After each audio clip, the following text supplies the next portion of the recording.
Having foundation for your children is very, very important.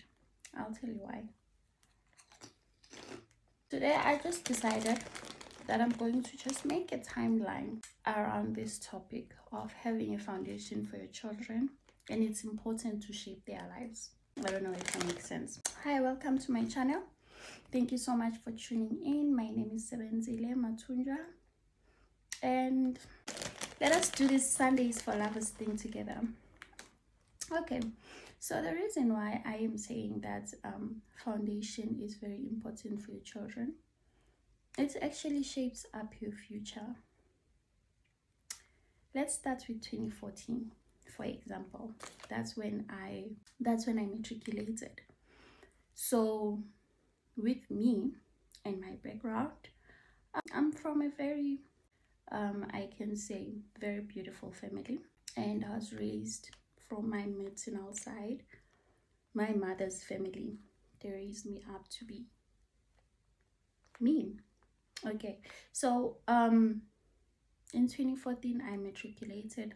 This brings me back to this memory I have. I remember in high school 2014, in between matric, so there was this teacher who was teaching us Zulu, which is our home language. So that was Miss Zulu. Miss Zulu used to tease me a lot. We used to like fight a lot about everything, homework, classwork, everything. But one thing for sure, whenever she sees me and she's with her friends, other teachers, colleagues, she'll be like, I love this girl so much. So there's this day, she told this other teacher, English teacher, that, hey, I love this girl so much. She's doing grade 12 and I just love her. I love her energy, everything about her.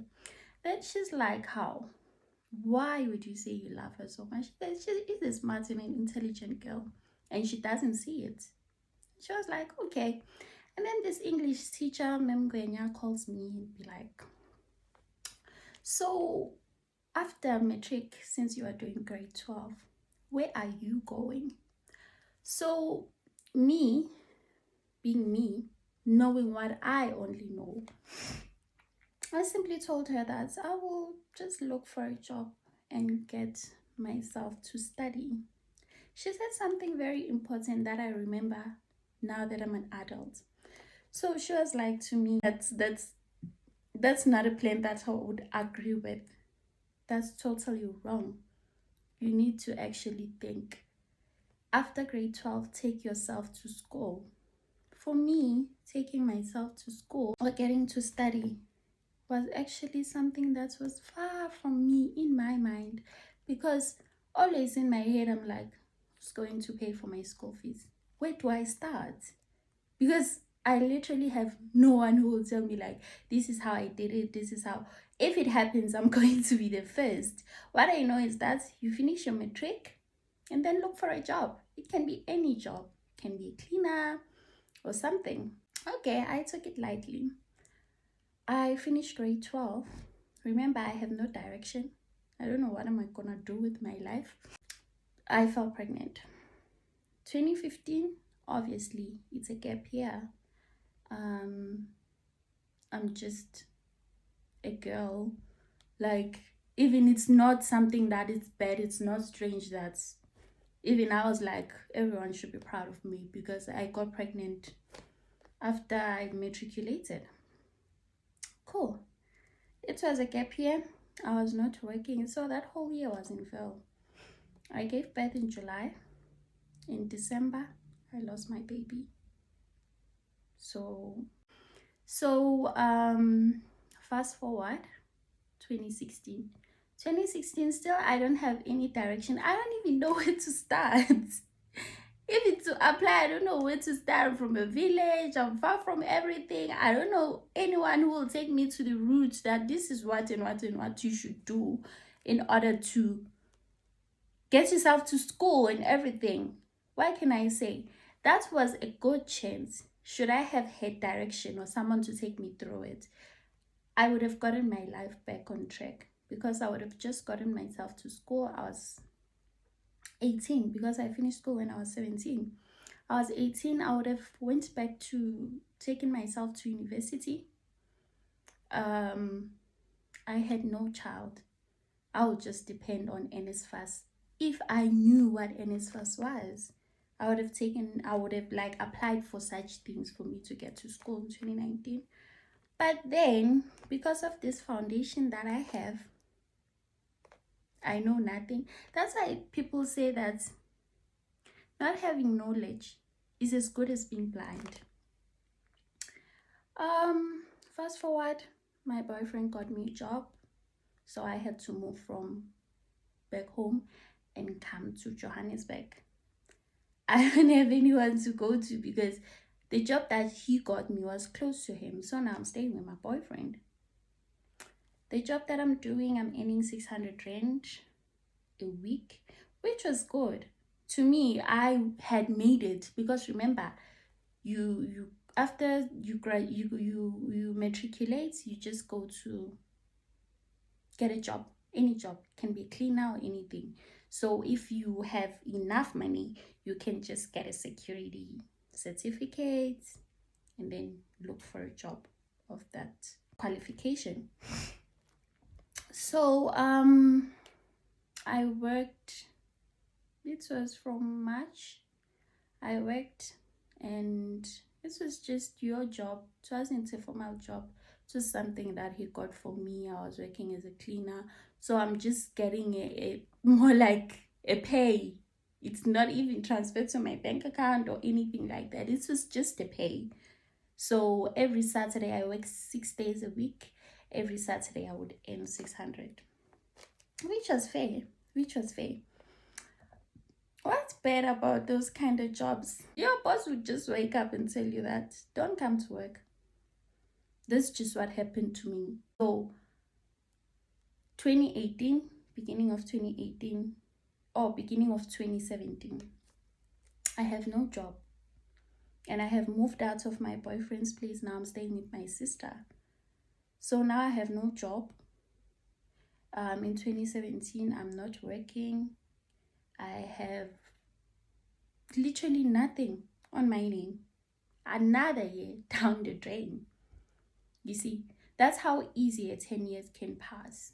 Another year down the drain. So now it's 15, 16, 17. And this year of 2017, so now I'm looking for a job, finding ways to get my to leave. So it was that. With no luck, I never got any job. I fell pregnant.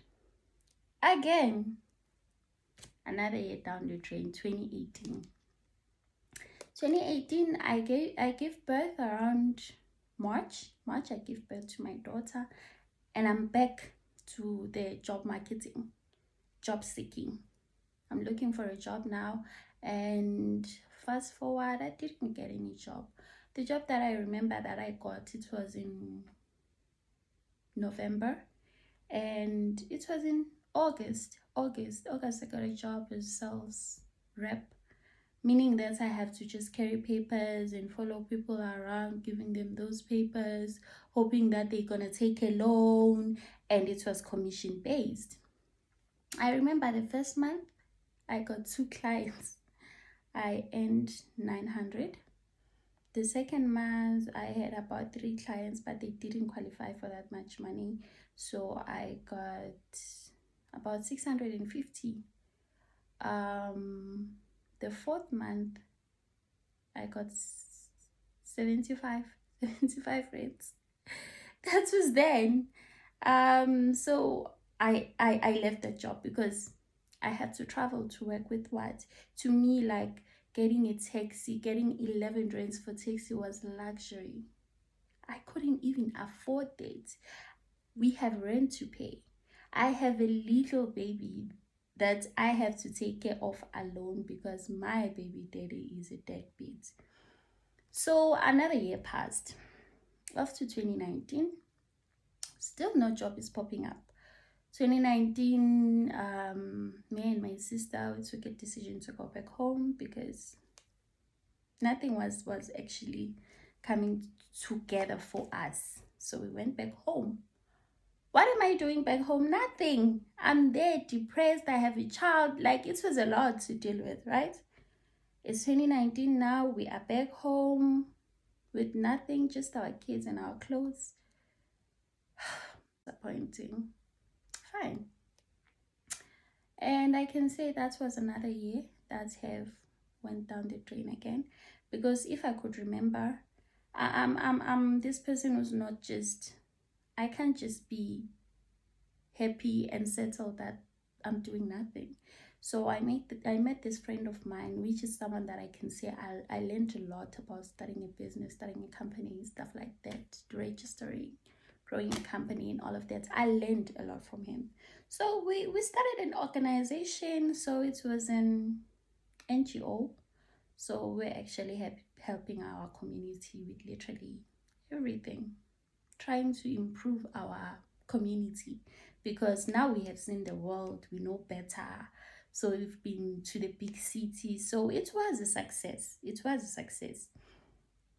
Fast forward, 2019 ends, 2020, beginning of 2020, I'm getting a job now, back to the city as a maid.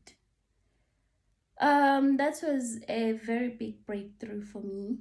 It was a breakthrough because that's when I can say, jump started my life. That job I got as a maid, I was staying there. So I had to leave my child back home because I had to stay there. So my job was to take care of literally everyone, a family of 10. I need to make sure that the house is clean. It was about what? It was a 5-bedroom, 2 bathrooms, 2 big sitting rooms, literally everything. I can say outdoor and indoor. It was my job to make sure everything is fine. So with the 2 that they are attending school, I have to wake up every day at 4 to prepare lunch boxes for them. At around 5, I wake them up, bath them, prepare them for school, actually fix them breakfast, make sure that I dress them up. It was that. So after they leave for school, I start working, and from 4, I'm up at 4, probably I'm gonna sleep at 12, because it's around 10 I'm washing the dishes, and 11 I go to bed, and I'll sleep around 12, and then the next day at 4 I'm up again. So yeah, that was what I was doing for 2,000 rand a month. Yeah, because when I started the job, the arrangement was that you're going to work a month and I'll see if I'm happy with your work, and then I'll add 500. So it was supposed to be 2,500. So that never happened, because there were stories that were coming here, I couldn't pay you, all of that. So it was fine by me as long as I'm earning something. This was huge to me. From there on, someone was added to the family, so the big sister had to come join the family because of some issues. Fine. Now I'm taking care of 11 people. I'm doing their laundry, I'm ironing for them, everything. That was 2020. I left that job in December 2020, and I was unemployed again. It wasn't actually nice staying there anymore, because you know how it works. So yeah, I went to stay with my sister in Soweto. I cannot even start to actually imagine where we were staying, but I was happy because I had a roof over my head. And yeah, my sister took my child, so my child was staying with her at Soweto. I went to stay there. From there on, because while I was working as a maid, I was pushing myself to get myself registered. Yeah, luckily university accepted my application, and I got their funding for NSFAS, but it was only paying 5,200 a year. So it was actually huge also, because if you're not working, that is big. In January, I got a job as a call center agent. It was my first formal job ever. I got a job as a call center agent. I worked there for about 2 months because actually it wasn't paying. The rest of the money I was using it on transport. I'll be left with nothing for food. I'll be left with nothing for toiletries, for rent. So it was a waste of time, if you should ask me, because at this time I need to also have preschool money for my child. So I can say that was also the toughest time. I left the job. It was very hard. It was very hard. And it was night shifts. I couldn't have transport like a night for the transport to take me home. They literally told me that you have to pay about 150 a night. So it was better for me to leave that job. I left.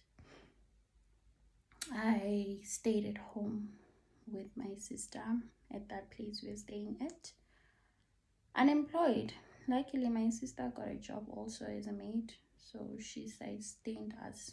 I registered my company with the little money, the last money I got at the company. So I registered my company and did all the paperwork that was required. Everything I did, a lot I did, and started with my law studies journey. It wasn't actually hard because I was passing all my grades. Everything was working. I can say school wise or academically wise, everything was working. My then boyfriend was assisting here and there, so I can say. Okay, fast forward. Living and surviving of my boyfriend and my sister. Comes October 2021, I got a job.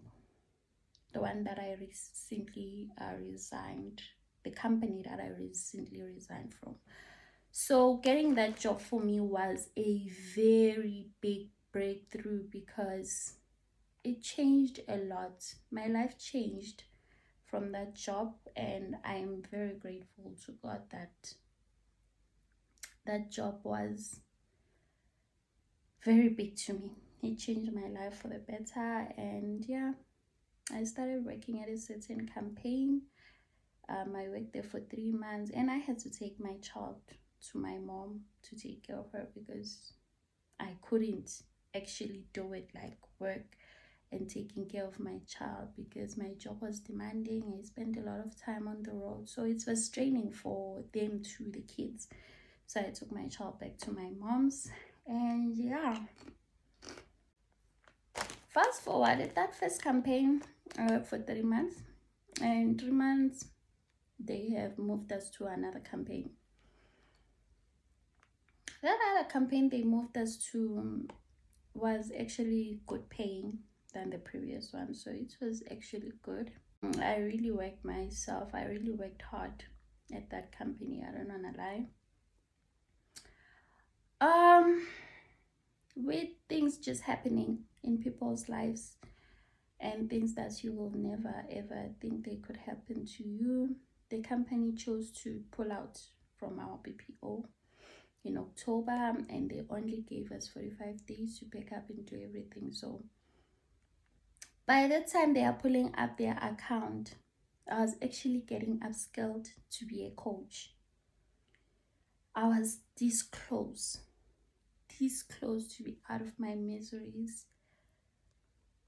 What happened, and it was actually very painful for me.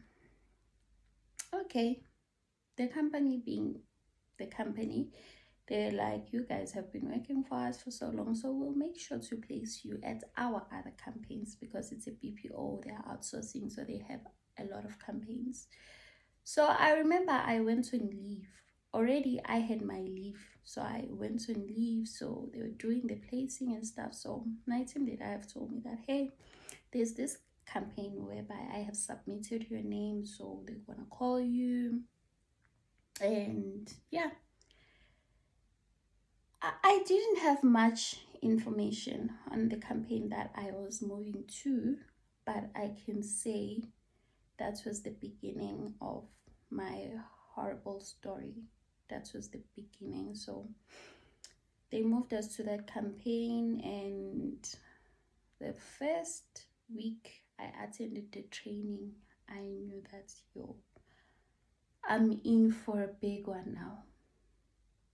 I'm in for the doom of my life. But then I proceeded. So I thought it was just customer service because that is what I am good at. That is what I know.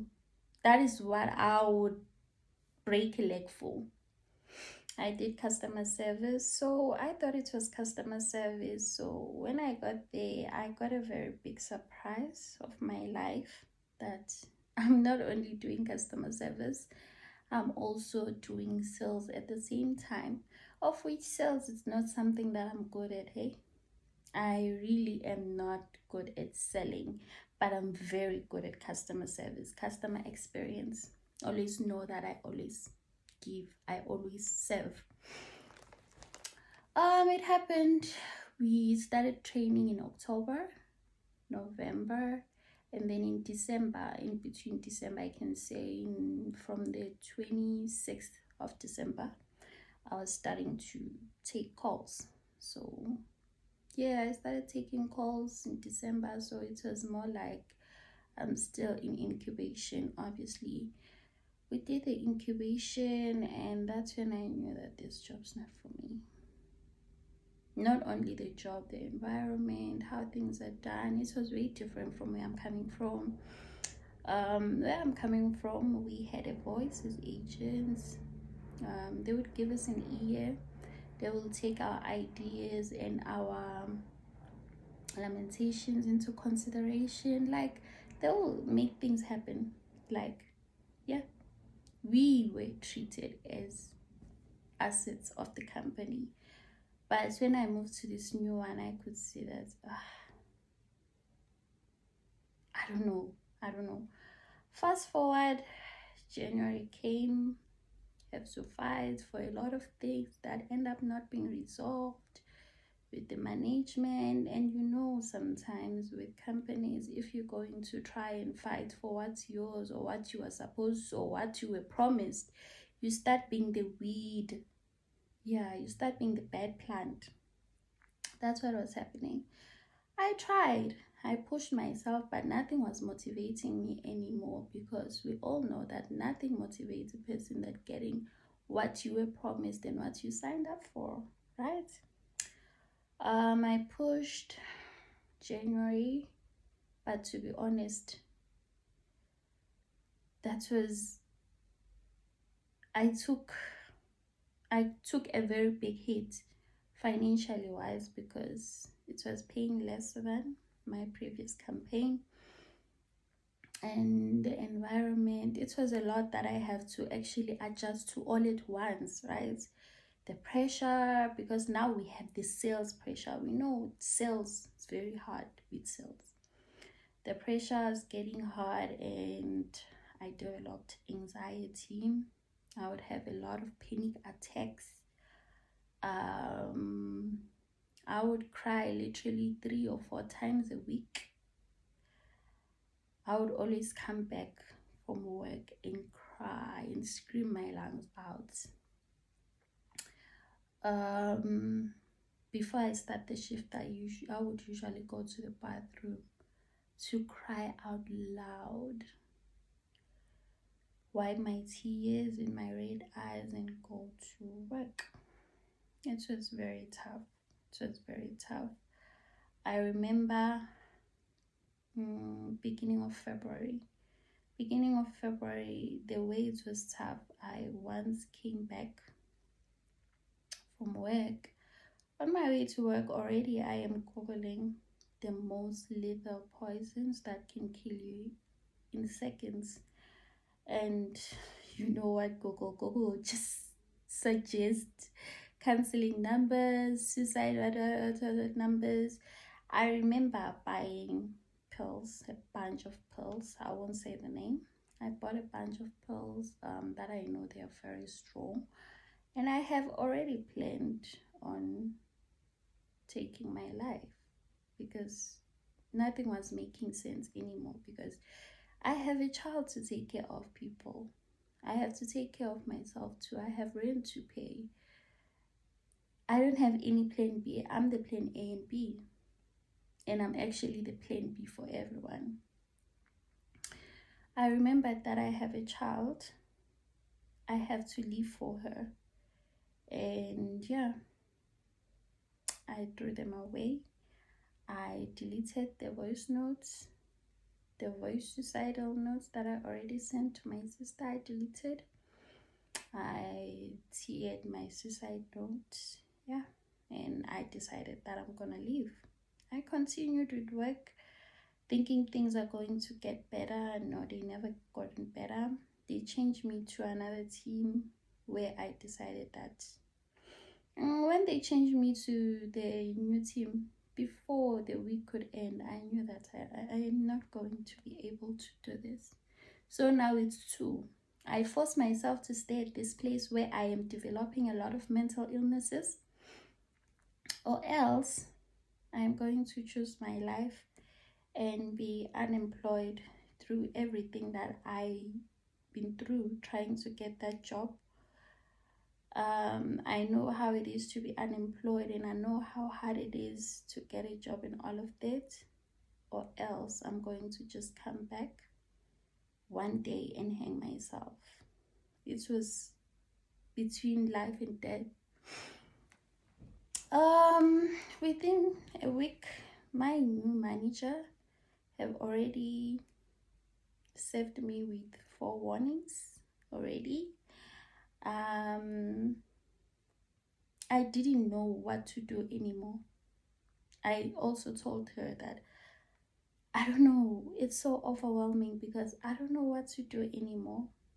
I'm doing my best to do my job, but things are not coming together for me. And I have prayed about it to God, that God, please give me wisdom to be good at my work and to actually provide the performance that they are looking for. But things got worse and worse and worse.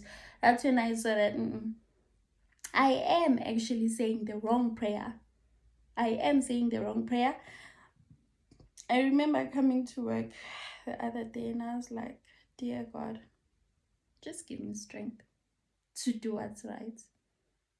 I know what I have to do, but I'm always having this mind, if I leave my job, what is my child gonna eat? And that made me cry, and that stressed me a lot.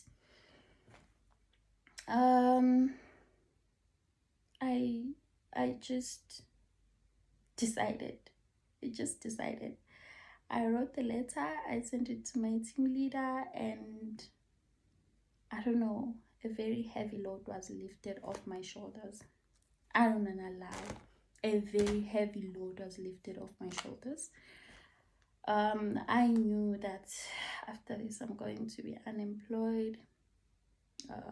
Things ain't gonna be easy for me for that time because I had this mindset, not working is very hard. Yes, it is very hard. How am I going to pay my bills? I have no one to tend to. I made that decision, and I made it with this thing of only God is going to help me. Only God is going to help me. I made the decision, and yeah, she notified me that I'm going to serve for a week. So on the 29th of March, I sent out my resignation and I started serving my notice on the 1st of April. On the 5th of April, I was packing everything. Yeah, I was cleaning up my locker. That was that. And all I can say is it's not easy. I'm applying for jobs that I know that I qualify for, but I'm hopeful. I trust and believe in God, and yeah, I'm hopeful that something will come up before the end of April, but I won't say that it's easy.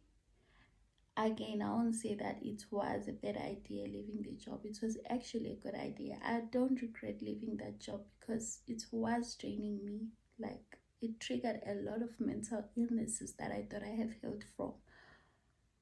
So yeah. So you see, I forgot to mention, in 2022, in 2022, I actually, in 2022, I left, I dropped out of school. I know it's the stupidest thing that you can ever do, but yeah, I dropped out of school because, again, I was working night shifts, a very demanding job. My job was demanding at least 14 hours of my day, job only. When do I sleep? When do I get time to study? And I can't just say I'll study only. How am I going to pay my rent? How am I going to maintain my child, because I'm the only parent to my child? How am I going to send money for her back home and all of that? I dropped out of school. It was depressing to juggle all. So if I would choose school, that would mean that I'm going to starve and I won't have a place to stay.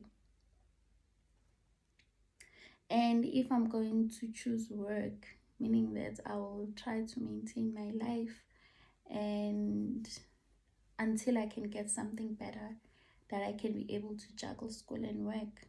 So it was just tough. It's very important to have a foundation for your children. So you know that after you finish grade 12, you go to uni. From uni, you'll start looking for jobs. Because this thing of,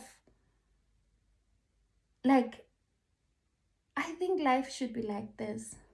You go to school, you go to uni, you look for a job and everything. You'll be financially stable and all those things. You get married and have children. Having kids and having to study and having to have a life and maintain, it's all messed up. That's how it got messed up for me. Because first of all, I got to know all of these things while I was already old. Already, I have messed up my life. I have messed up the whole thing already. So yeah, right now I'm just working on making sure that my child doesn't have to go through everything I went through. I'm always praying to God that my child, just after grade 12, she goes to school. Now I know how we can get her to school. I'm more knowledgeable now. She goes to uni. From uni, she can get herself a job. After getting a job, she'll be financially stable, get married and have kids. That's the life I wish for my child. I don't want her to go through this whole mess that I went through. This whole mess that I'm going through still today. Yeah, that's just the false.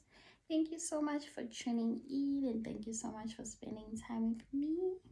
Don't forget to subscribe, like, click your bell button to get notifications whenever I upload a video, and also comment. Also share to your friends. Just share.